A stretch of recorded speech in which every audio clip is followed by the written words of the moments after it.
Well, hello and thank you for joining me for another Alex on Tech and ITY video.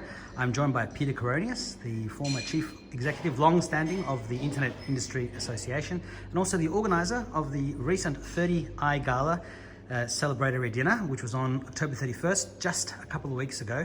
How are you going? Great, Alex. Thank you again for your support, everything that you did to help promote the event, and we're obviously very delighted to pull this thing off.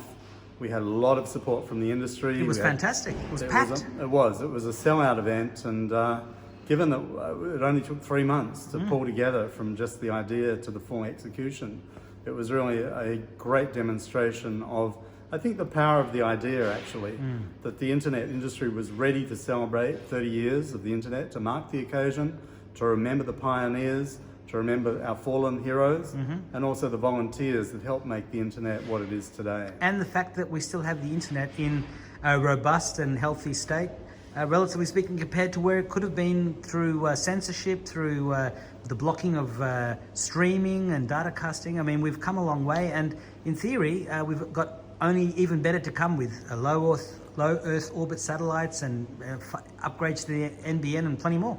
That was pretty much the consensus from the evening, was really that we've really only just begun. That as much as 30 years seems like a long time for those in the industry that have been involved for that period, everyone that's involved really acknowledges that the power of the internet is yet to reveal itself. Obviously the policy challenges will still be there. We are trying to basically shoehorn 2,000 years of Western civilization, and in fact all civilizations and cultures are now being touched by the internet.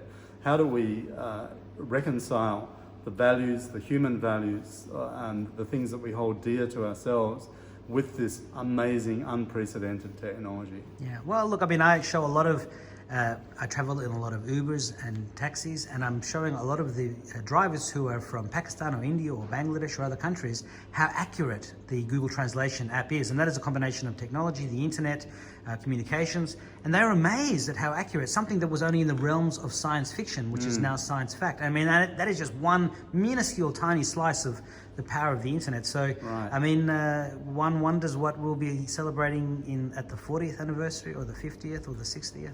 It's fun to speculate, isn't it? I think if we were to make a prediction here in 2019, certainly my take on this will be the internet is going to become far more immersive. It's going to be far more integrated into everything we do. We already think that it is, but this is really nothing compared to the degree of, I suppose, the merging of human and machine intelligence to create a subspecies of human, you might think, a super race of humans that are fully empowered and I hope compassionate and kind. I mean, yes, not Cybermen like from the There Daleks. is no point doing any of this if it's going to turn us into a lower version of ourselves. Yeah. We really want to embrace the possibilities of the future internet, which bring out the best of humanity. And I think that was the message that we tried to bring out on the night.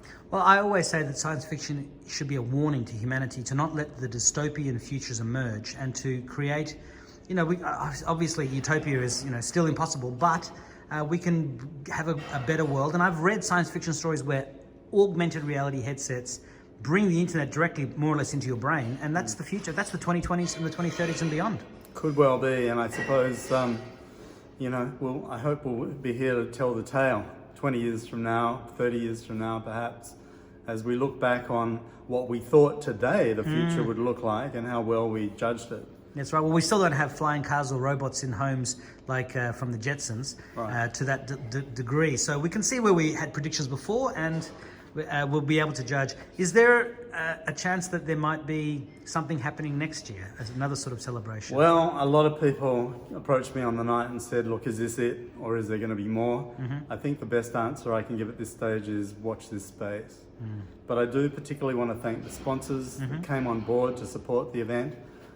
Phenomenal support that we had to make from everyone, for all quarters, and to make this event a reality, and to the corporate support that we received, and also I should say from the government itself, the Minister Paul Fletcher, who came along, very generous with his time, and really sent me a very nice text afterwards saying, very happy to have been involved. It was an important event. Those were his words. So thank you to Paul Fletcher for his support, again to all the corporate supporters, to all the people that came on the night. And certainly to people like you, Alex, IT Wire, and Andrew Matler for his support and our other media sponsors. Yeah, it was great. It was fun. It's nice to be done with it for a little while. It was all consuming for a while then. It was. It took up a fair bit of headspace, Yeah. but I think the result was well worth it, and very delighted that we managed to achieve Well, what I'd we did. certainly love to be part of a future event. If there's one coming in 2020, that'd be a milestone of itself. You know, another 0 on the end there for the new decade. So thank you very much for your time, Peter. We still have more content to come. There's some more interviews and things that we've done, and hopefully more surprises as well. So thank you very much. Very welcome, Alex. Thank you.